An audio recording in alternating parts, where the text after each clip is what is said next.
Welcome into the NFL on Fox podcast presented by Verizon. I'm Dave Helman, back in the studio after the Christmas holiday. I hope you are coping with this parallel universe in between Christmas and New Year's better than I am. I only know what day of the week it is because I know we got Thursday night football, the Cleveland Browns and the New York Jets. Thank God for games regimenting my schedule. Otherwise, I would be so hopelessly lost. Hope it's going well for you.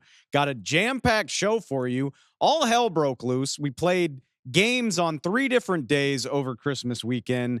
Tuesday is typically the day off in the NFL when players are off and only coaches are in the building. And then right when everybody got back to work in the NFL on Wednesday, everything happened at once. We got quarterback changes galore, a major benching out in Denver, Russell Wilson being replaced in the lineup by Sean Payton. Oh, by the way, Jaire Alexander got suspended out of nowhere ahead of one of the Packers' biggest games of the season because he invited himself to the coin toss. I didn't make that up. That's a real story. We're going to get to it in just a sec because who better to help me parse through all of this nonsense than NFL on Fox insider Peter Schrager.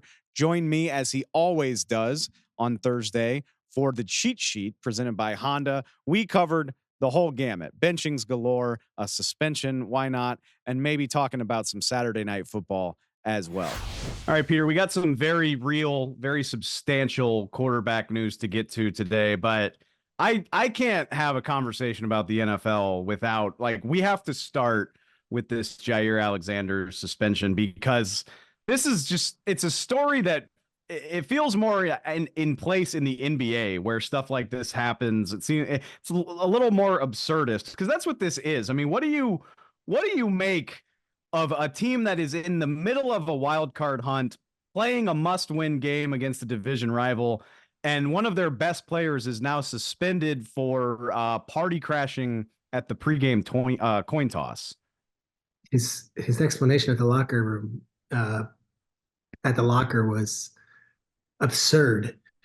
I don't even know if coach knew I was from Charlotte, so I took it upon myself to go up there, and instead of saying defer, says we'll be on defense, which is not what you say. You don't decide whether you're on defense or offense. You say whether you want the ball or you defer, and the other team can decide.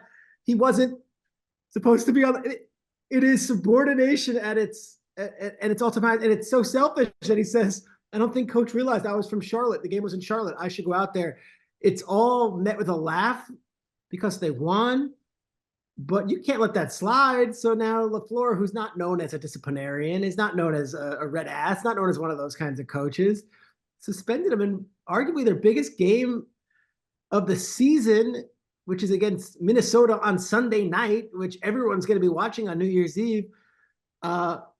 It's the weirdest year of NFL football if you think about all the backup quarterbacks that we've talked about and all the crazy penalties that have been called. And in the first half of the season, all the fines that were being applied that now have kind of just tapered off. And then you add this wrinkle in, and it's just another wild story in an 18-week season that Jaire Alexander, arguably the best corner in football, is not going to be playing in arguably the biggest game of the season for his team because he took it upon himself to make it a hometown kid done good / gonna go crash the coin toss. Bizarre story. It is so good. You're right that he's like, yeah, I don't think coach realized this is my moment. This is where I'm from.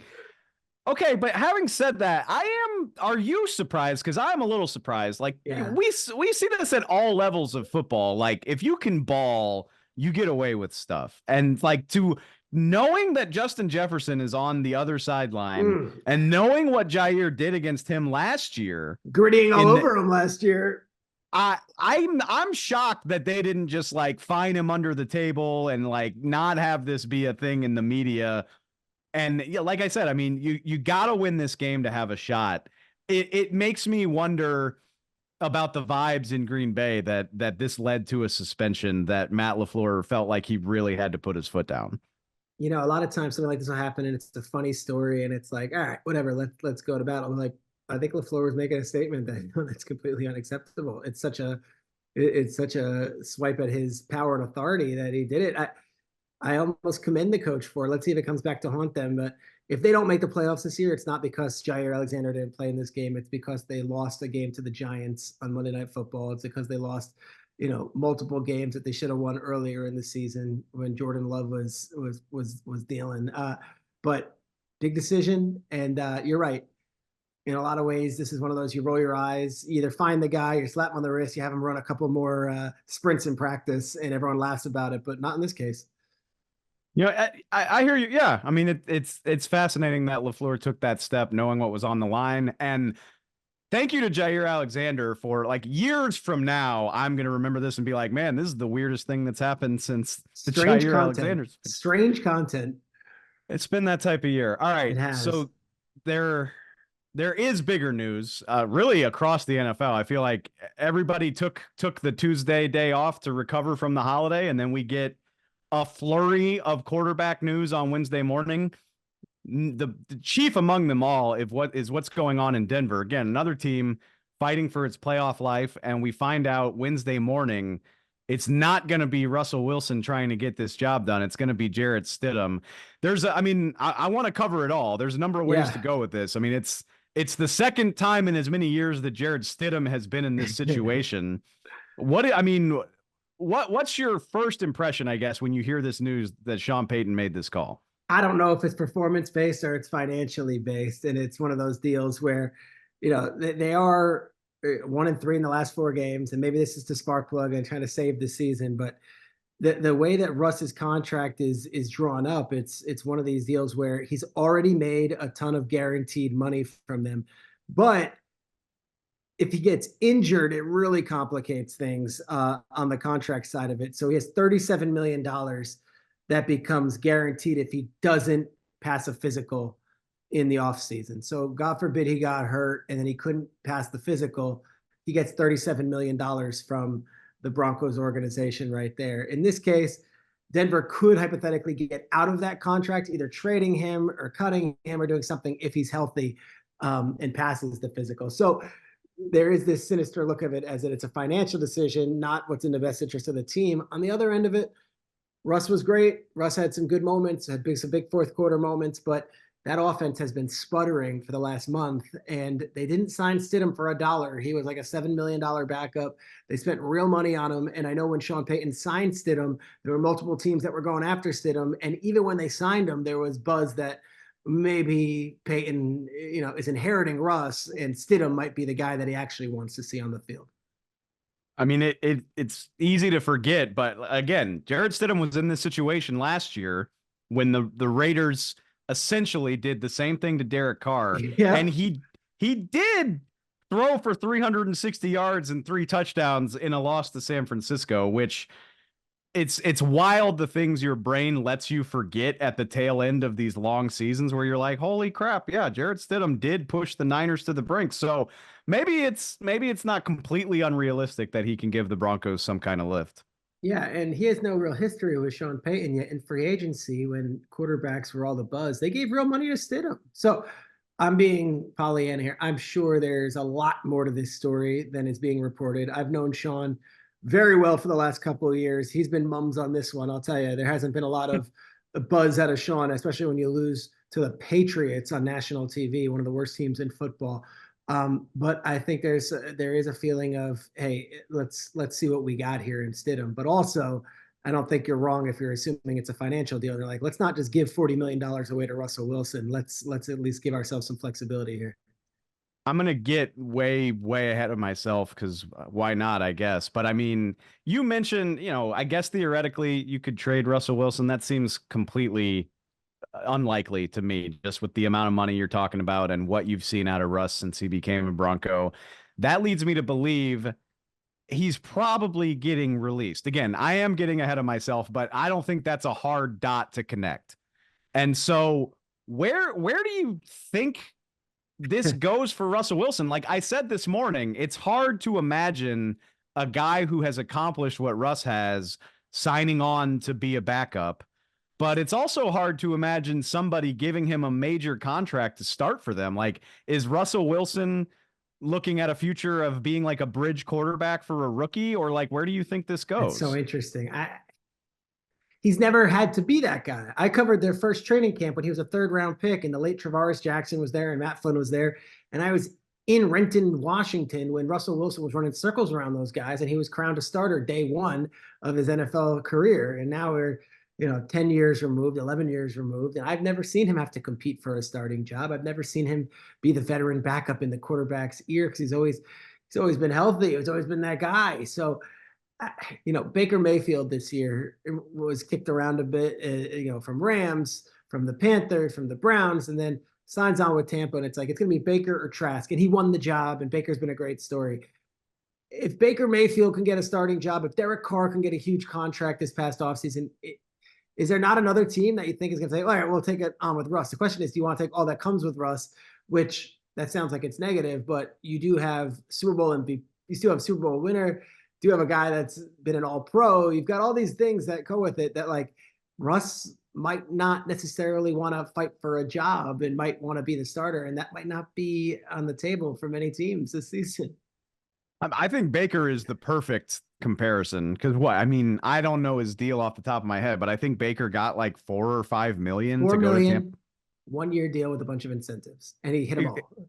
Which, no, few people are winning more than Baker Mayfield right now. Let me throw this out there. Atlanta Falcons, say they finish too good to be in the top 5 for a quarterback or top 10 for a quarterback.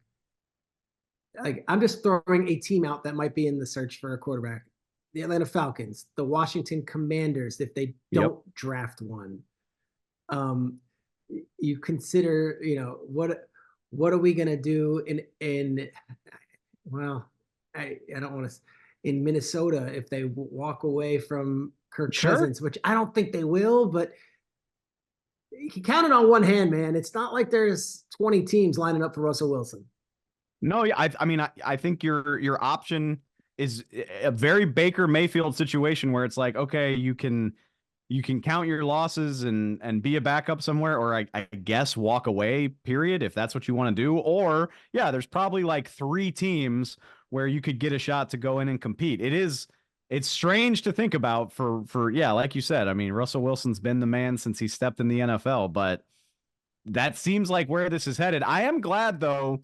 I'm glad you mentioned Washington, because they changed their quarterback as well. This one's not particularly surprising, seeing the way that Jacoby Brissett has played in place of Sam Howell in the late quarters of these games, but that is potentially a team where I feel bad closing the book on Sam Howell yet. I guess they don't have to if they don't want to, but maybe that is a situation where you bring in a veteran like a Russell Wilson to at least compete or add something to that room, or mentor a first round pick if they have a top 5 pick and they take also one. Totally. You say Russ, you're here for you. Look, Sam Howell, he actually led the league in passing at some points this season. Like, he had some big numbers, but Brissett objectively was better the last 2 weeks. They would put Brissett in at the end of these games against the Rams and the Jets, and they came storming back. If anything, if I'm Jacoby Brissett, I'm like, seriously, dude, now you're going to throw me to the Wolves against the 49ers and the Cowboys? Like, that's when I get to play? I'd be a little pissed if I was Jacoby Brissett. And, hey, look, I put good film on paper. I don't know if I need to necessarily start these games and get fed to the Wolves, but that's a decision. I love Ron Rivera. I think that he's one of the best coaches of the last 10 years as far as being a great leader of men. And I'm not sure what the future in Washington is, top to bottom. I also don't know if Josh Harris, the new owner, wants to say, all right, finally have a chance to bring in my franchise quarterback and maybe a new coach and maybe a new whatever else. And we're going to start it off with Russell Wilson, which has now been, kicked to the curb by 2 different teams. That sounds like something that would have happened in the last ownership era in Washington. Yeah. I'm not sure you want to go down that road. And when I said I'm not ready to close the book on Sam Howell potentially being a good player, but like, if you are Washington's management and ownership, based on what you've seen, I don't think you roll into this new era banking on that, especially, it's looking like they're going to be assured of a top 10 draft pick. I think you probably take a bigger swing than that. Absolutely. I would agree with that. And I think Howell had a shot of having that job over the last few weeks. They've lost every one of these games. So no. Has anybody done more with like less thanks for it than Jacoby Brissett? Like, I just feel year after year after year, no matter where he goes, he's always there and he can always win you a game or two.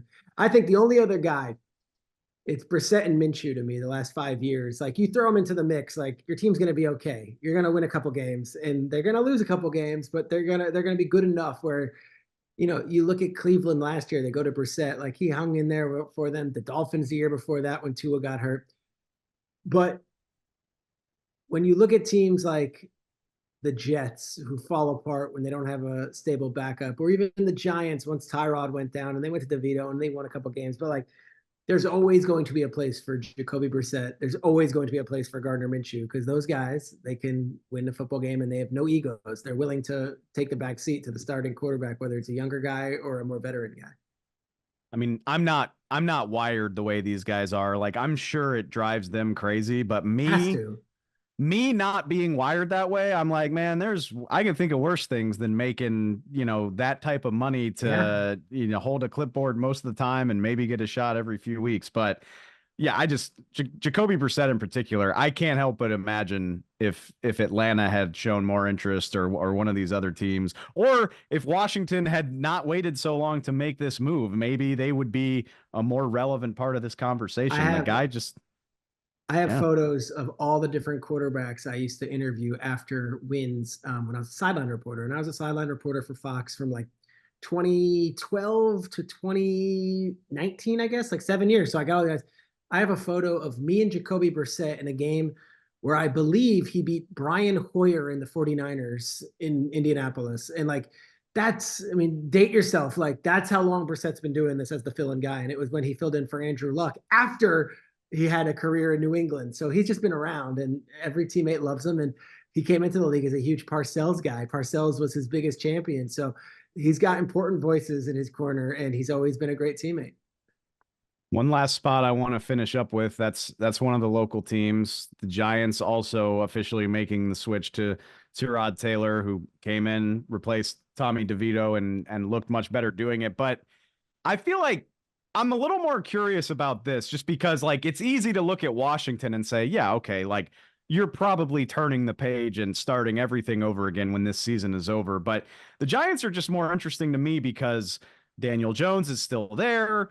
I assume the regime isn't going to change over. Like, where do you see that going? And I understand that Tommy DeVito was struggling, but I'm a little more surprised that you don't just try to weather that storm and see if he can show you anything else. Yeah, Mike Vaccaro is the local, writer here in New York, the big columnist with the biggest pen. And he had a column today saying, you've got to go out with DeVito the final 2 weeks. Like, we got to at least see what Tommy is, if he's the backup of the future. And what's the point if we lose? You get a better draft pick. Like, go out swinging with DeVito. And then they go with the conservative pick and go with Tyrod Taylor, who's a longtime veteran backup who can win you a game, can move the chains, but he's not the future starter by any means. He's just one of those guys, a veteran backup at this point, just like Jacoby Brissett. I was surprised by it also. I guess they thought that the level of play was so far superior with Tyrod once he went in than DeVito, that story and narrative and salaries aside, you look at the rest of the team, they get a better shot of winning the game against the Rams this weekend with Tyrod Taylor at quarterback.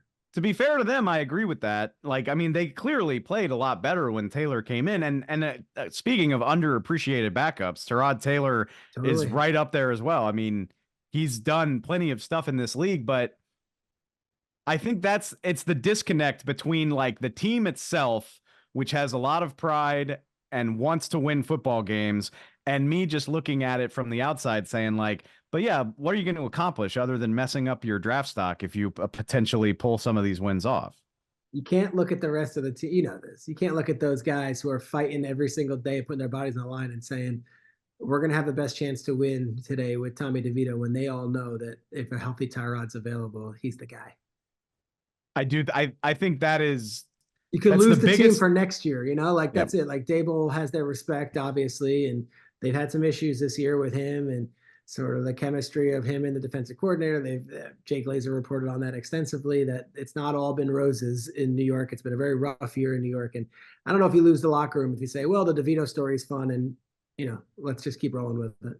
No, I think that's probably the biggest disconnect, to be fair, that I think not enough people understand is, like, that's what 60 players and 30 coaches that work their ass off to get results. And, going out there and posting 160 total yards week after week. Just it's not realistic to expect to keep morale high, to keep the team invested doing that type of stuff. So maybe it doesn't make the most sense in the big picture of the New York Giants, but it'll make a lot of things a lot more tolerable for a lot of people in that building. Totally. All right, man. Well, I mean, it's that time of year where I mean, you're either right in the middle of the playoff spot race, or you're just trying to grind this thing out and get to the end. I know how hard you're working during the holidays, man. So let me tell you, the most interesting game this weekend is not Baltimore, Miami. It's what your old city is, Detroit versus Dallas. And I'll tell you, I put this out there on Twitter or X or whatever the hell we call it these days. If Detroit wins out, beating Dallas and Minnesota, and the Niners lose to the Rams, Detroit is your 1 seed and has a bye the first round of the playoffs. And the playoffs in the NFC, of all places, goes through Ford Field. So I think everyone's looking at this game as the Jimmy Johnson, Jerry Jones, getting put in the Ring of Honor, and it's Buck and Aikman on the call, and it's a very big Cowboys feel to it. Detroit may come in there and shake things up.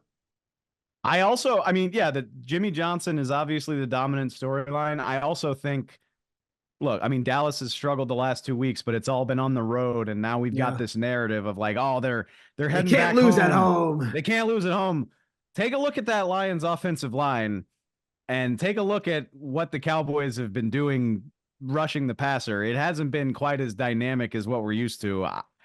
Yeah, I can't say I'd be shocked if the Lions have go in there and spoil that party. I don't think that's a stretch at all. And you're right. I mean, it's so, I say this all the time, but I never internalize it. Is like you sit there and you're like, oh, the Niners, they got the 1 seed on lock. Like this thing's over 3 weeks ahead of time, and now one slip by any of these guys, and you could be talking about a Detroit Lions 1 seed. And how about the irony that if it comes down to that, it'll probably be a Sunday night NBC Rams Niners game, and it'll be Matthew Stafford playing on behalf of all of Detroit, trying to get them a 1 seed as he's an LA Ram trying to beat the Niners. It's all poetry and it's all symmetry. It's cool. I like it. The way that, particularly the NFC, like some of the storylines are just shaping up to be too good, whether it's like incredible. A potential Detroit Rams playoff game, Cowboys having to go on the road very likely to get to the second round. I mean, you could be talking, it was 2 years ago that the Rams let the Niners into the playoffs, and the Niners made it all the way. Niners were up 10 in the fourth quarter on the NFC Championship game and found a way to lose. I can't say I'd be surprised to see like the inverse of that situation playing out. Okay, speaking of getting ahead of ourselves, that's what I'm doing right now. But that's what we do. Look, I'm like, I love every week. You can't take it for granted, but I'm getting to the point now where I'm like, all right, let's get to nut cutting time. Like, let's get to this. So we'll be there for it, man. Like I said, I know how hard you're working right now, and I appreciate the time, and stick with us as we finally get closer to the playoffs. But always a blast talking to you, Peter. Same, dude. Thank you. Benchings aren't the only big quarterback news heading into week 17. There's also 2 big injury situations to monitor, and they're both in the same division. CJ Stroud trying to work his way back from a concussion for Houston. Trevor Lawrence now dealing with a shoulder sprain for Jacksonville, on top of several other injuries that have bothered him here in December. And it's in the AFC South, the same division, one of the most hotly contested division races in the league. 3 teams with the same record, separated by just tiebreakers. I think it's fascinating. The AFC South, simultaneously one of just 3 divisions where 3 teams have a winning record. It's also the only division in the NFL where all 4 teams have a negative point differential. Not surprising if you've watched the last few weeks there, but 2 big boosts could come if these 2 quarterbacks are available. So I'm joined now by our buddy Ben Arthur, Fox Sports AFC South writer, who's here to help me break down all of the uncertainty in the AFC South. All right, Ben, when we started checking in with you, this was the surprisingly good division, and now it feels like the division that nobody really wants to win. At least that's the vibe here over the last few weeks. But in Houston, a glimmer of hope is that CJ Stroud is a limited participant in practice heading into this week. What degree of optimism do you think we should have that CJ Stroud's back in the lineup? Yeah, I think our expectation should be pretty high that he's going to return, right? As you said, limited participant in practice Wednesday. Had kind of started ramping up, I think, at the end of last week with participating in meetings last Friday for the first time in a while. Missing those two games, obviously, and kind of getting back into it. I know a lot of the Texans folks, like players and Coach D'Amico Ryans, talked about kind of how like the spirit is a lot higher with CJ being back, and I'd say there's a really good chance of him playing. D'Amico Ryans had mentioned how CJ is in phase 4, and so he's really on the cusp of that last what is it, the contact practice and then getting cleared by the independent neurologist. So he seems to be right there, and so I would expect him to make his return from the concussion this week against the Titans. So obviously, so much of this is dependent on the quarterback. I get that. And the Texans are, averaging about 2 touchdowns per game in the time since CJ went down. But we also know the other injuries that they've faced. There are other reasons for their offensive struggles than just the quarterback. Is it as easy as putting CJ Stroud back in? I mean, obviously that'll make a difference. But with the other problems that they've faced, how much of a difference do you think that'll make? Yeah, I think, Dave, because of what we've seen CJ do, right? Like early in the season, seemingly just being able to carry the Texans, transcending issues on the O-line or the run game or the defense, and able to lead the Texans in that way. But I think at this point in the year, and then of course with CJ coming off a concussion, you're not maybe quite sure exactly what you're expecting, and you need, if you're the Texans, the defense to really rise to the occasion. And right now, you don't maybe really know what you're going to get from them. I mean, their entire defensive line is on the injury report. Jonathan Grenard with an ankle injury, Will Anderson Jr. with the high ankle sprain he sprained the injury he sustained a few weeks ago. Malik Collins and Sheldon Rankins are also on the injury report. And they really struggled generating pressure against Joe Flacco last week. A big reason why Joe Flacco and by extension Amari Cooper were able to kind of do as much damage as they did, just because Will Anderson didn't play, and then Jonathan Grenard was lost in the first quarter, and they weren't able to get to Flacco, and that caused all kinds of issues. And so I think from a defensive standpoint, you are maybe a little concerned. It's still early in the week at this point, but you do want to see some of those guys get back. I mean, it's really unclear at this point what Grenard's status is. Will Anderson has missed the last 3 games, and so you hope that's been enough rest for him to kind of get back right. But I am concerned about this Texans pass rush, and then by extension, they have given up a lot of explosive pass plays the last few weeks, and a big reason for that is because of their the lack of an ability to generate a consistent pass rush. So, yep, CJ coming back is great and all, and you're certainly encouraged by what Devin Singletary is given you in the run game for the last several weeks now. But defensively, I think there is concern because I think everything for the Texans defense starts with that D-line. And if they're not generating the pressure they need to, and then stopping the run too, then I think that kind of becomes an issue for them. Let's turn to the team that the Texans, and for that matter, the Colts, are trying to catch. And the Jacksonville Jaguars certainly seem like they're trying to let themselves be caught, losing 4 straight games. We know Trevor Lawrence sprained his shoulder. We know that Trevor Lawrence has dealt with about 4 injuries at this point in the season. I think I have that right. I'm not doubting his toughness. And like he was at practice this week. He watched CJ Beathard take the starters reps on Wednesday.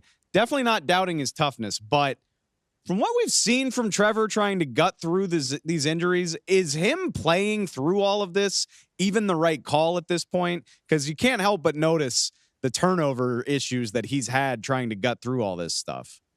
Yeah, honestly, Dave, I'm not sure a lot of his turnovers have been related to the injuries. I mean, some of the I mean, certainly maybe in some games, like I remember the 49ers game several weeks ago, when the Niners just kind of harassed him in the pocket and he just wasn't able to move well because of that knee injury he had. And so I think, yeah, that there's certainly instances like that. But then there have been a lot of instances where they've just kind of been, just poor ball security in the pocket, or in the Ravens game on MNF, where he scrambled into the red zone and then just like dropped the ball, and then the Ravens recovered and took it the other way. Like no one touched him, and it was a scramble, like I said. And so I'm sure the injuries have impacted him, and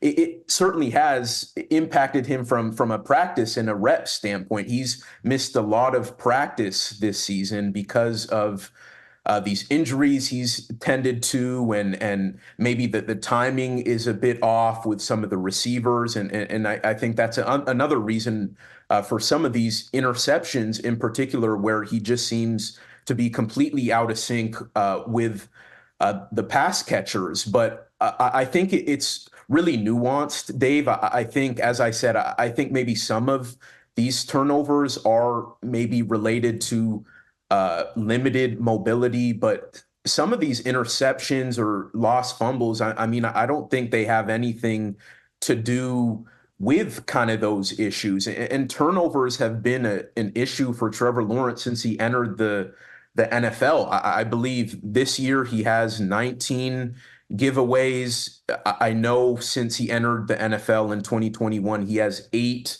games of at least 3 giveaways, which is more than any other player in that span by 3 games. So turnovers aren't exactly a new thing for Trevor. And even today, he spoke to reporters and acknowledged, in particular, like with being in the pocket, like he does have to do a better job of like the ball security, because a lot of these lost fumbles are just kind of coming from guys just like swiping and being able to get the ball that way. So I think it's kind of a multi-layered response, Dave. I think maybe it has had some impact, but then Trevor just needs to play better. And I know he's acknowledged that and said it publicly too.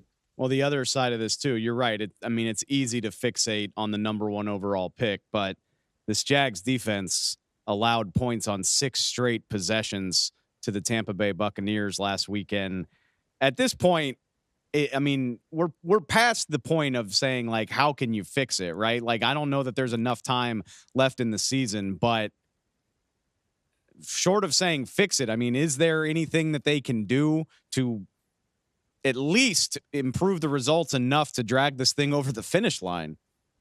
Yeah, Dave, it kind of feels like they've just like they have like these big wounds and they're just like trying to put Band-Aids on to like kind of stop the bleed, which keeps coming, right? Like, so there isn't a simple fix, as you said. And I think a lot of the issues they've had even stem from some of their inactivity in the offseason and at the trade deadline. Like everyone knew that the Jags needed to get another pass rusher and more defensive reinforcements, but they didn't add anyone of note in free agency. They didn't make a move for a pass rusher at the trade deadline, which drove a lot of people in Jacksonville crazy.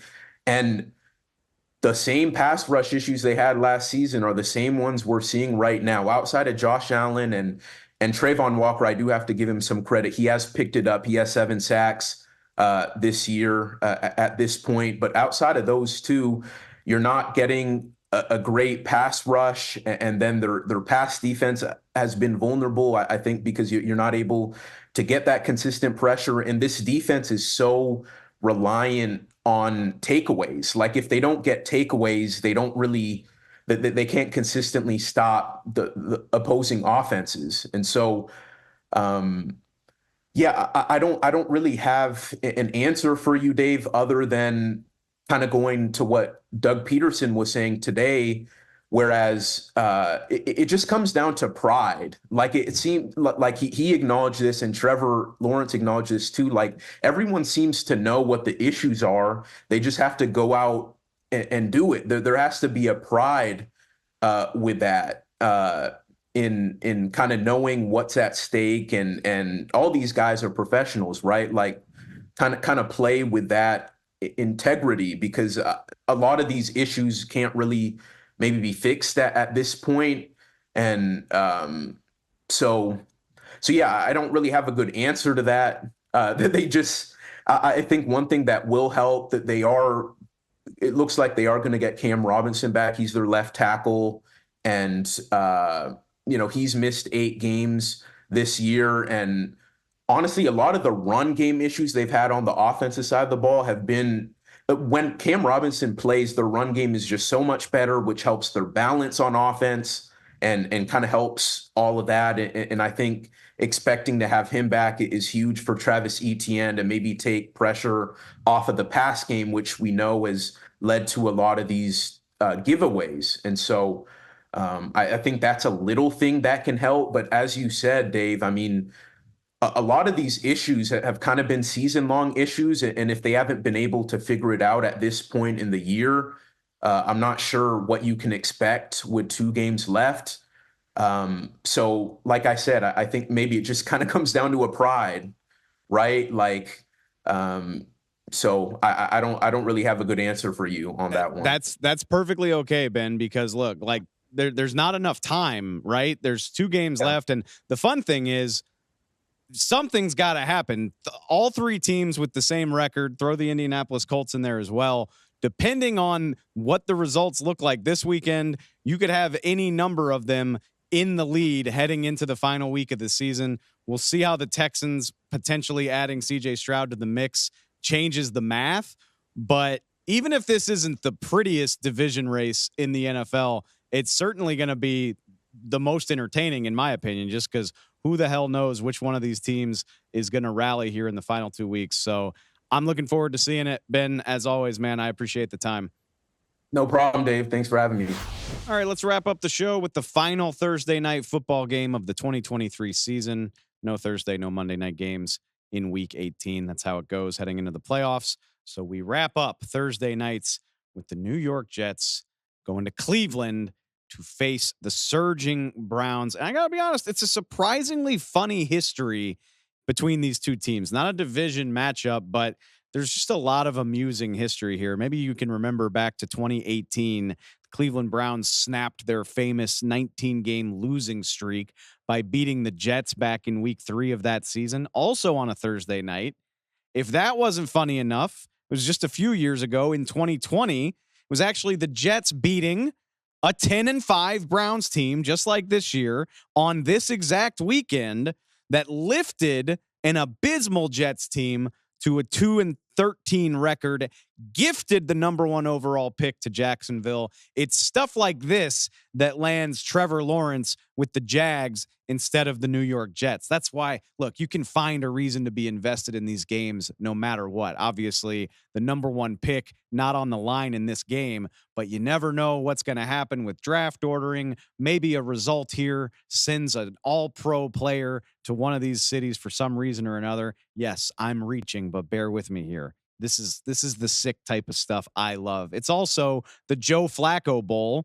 It's his last 2 teams facing off against each other. Obviously, Flacco having an end-of-career moment, a renaissance, if you want to call it that.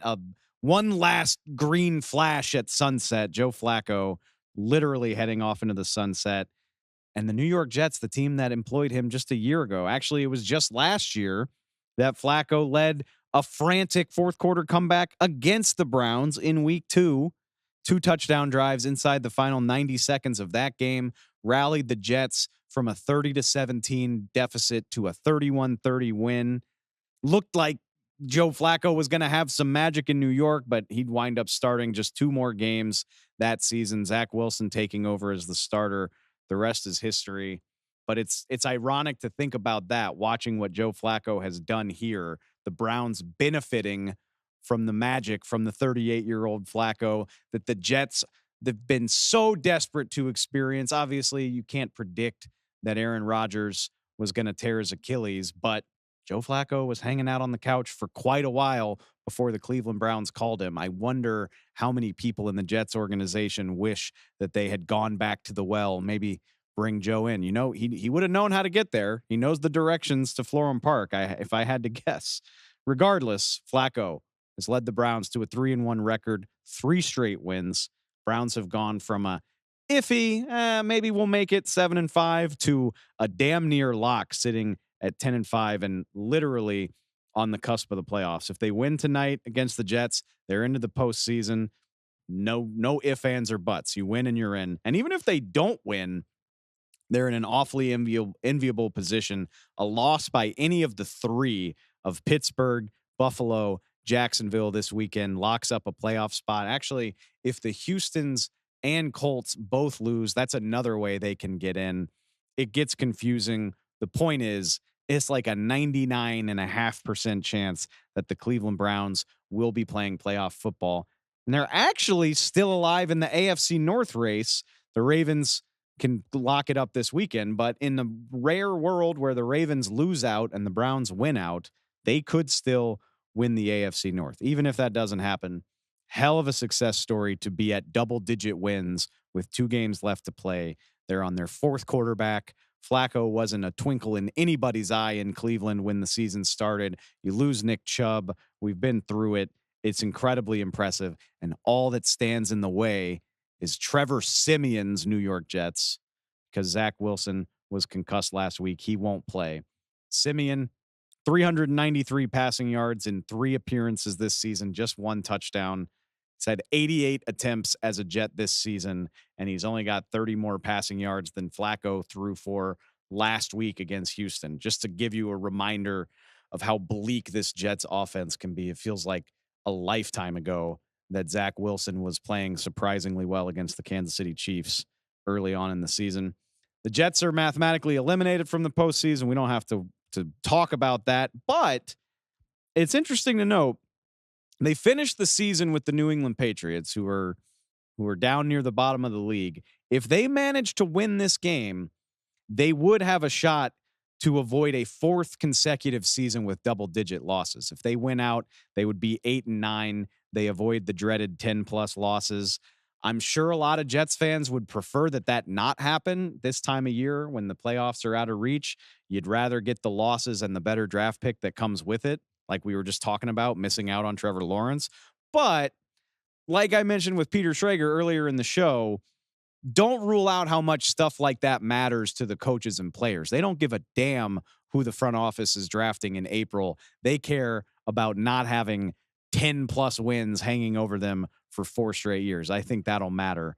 And that's why I'm surprised. The Browns are favored by a hefty 7.5 points in this game. And I know the Jets aren't very good, especially on offense. That's still a huge spread. I'm going to be surprised if this is a complete walk in the park for the Browns. That's just the way the NFL works. I think this is going to be much more of a dogfight than that, which would be very fitting for the dog pound. I hate myself too. I'm sorry about the puns. I think this will be maybe not an entertaining game, but a close game. 2 really solid defenses. Maybe Trevor Siemian does just enough, or more realistically, maybe Breece Hall can put the Jets offense on his back a little bit. But the matchup that I want to watch, that would be the Browns receivers, specifically Amari Cooper, if he plays against this Jets secondary. Amari Cooper dealing with a knee injury right now. He's officially questionable, but with the playoffs right there for the taking, I'm going to guess he suits up and plays in this game. Amari Cooper, first receiver in history to win Offensive Player of the Week honors with 3 different teams. He went absolutely insane against Houston last week. 265 receiving yards, 2 touchdowns, just torched the Houston Texans. And interestingly enough, 211 of those yards were air yards. Like, it's not like he was housing bubble screens and taking slants the distance against Houston. He was going deep and Flacco was bombing it away to him. Pro Football Focus says that's the most air yards in a single game since they started tracking that stat in 2006. Almost 20 years, nobody's had more air yards than what we saw from Coop last week. I still can't get over how many fantasy leagues were probably decided by that performance. But what a matchup for Cooper and the other Browns receivers. The Jets have not allowed a 300-yard passer in 33 consecutive games. It's the longest streak in the league. If there's one thing you feel good about with the New York Jets, it's the combination of Sauce Gardner and DJ Reed. According to PFF, Sauce Gardner's grade by their metrics this season, 90.2. It only trails Chicago's Jalen Johnson, one of the best cornerbacks in the league once again. I don't think Sauce is getting as much limelight this year because the Jets were well out of the race by December, but still playing at a very high level. DJ Reed, also a top 20 graded cornerback in the NFL this season, according to PFF. So these are two really quality cornerbacks. I would be surprised to see Amari Cooper go off the way he did again. In fact, pretty rare territory for Amari. As wonderful career as he's had, he's never had 3 straight 100-plus yard games. He's sitting on 2 in a row right now, really benefiting from the addition of Joe Flacco to this team. Hasn't had 2 straight 100-yard receiving games in over a year. It was way back at the beginning of last season that he last did it. So if he manages another performance like that, it would be rare air for him, rare air for anybody, clearly, against this Jets secondary. I think it's also worth mentioning this is a bad matchup for the offensive lines. The Jets have started 12 different combinations up front this season. That's the most in the NFL.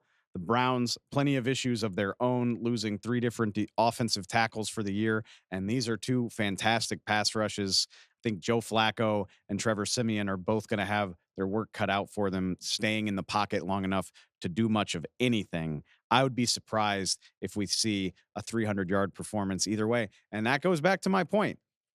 It's the NFL. I think the Jets will be highly motivated. One last opportunity to show their stuff. Goodness knows we've watched a lot of Jets football in prime time. I just think it's going to be a grimy December in Cleveland type of football game, just the type of game the football gods intended. Temperatures in the 40s. I see there's a 50% chance of rain in Cleveland tonight.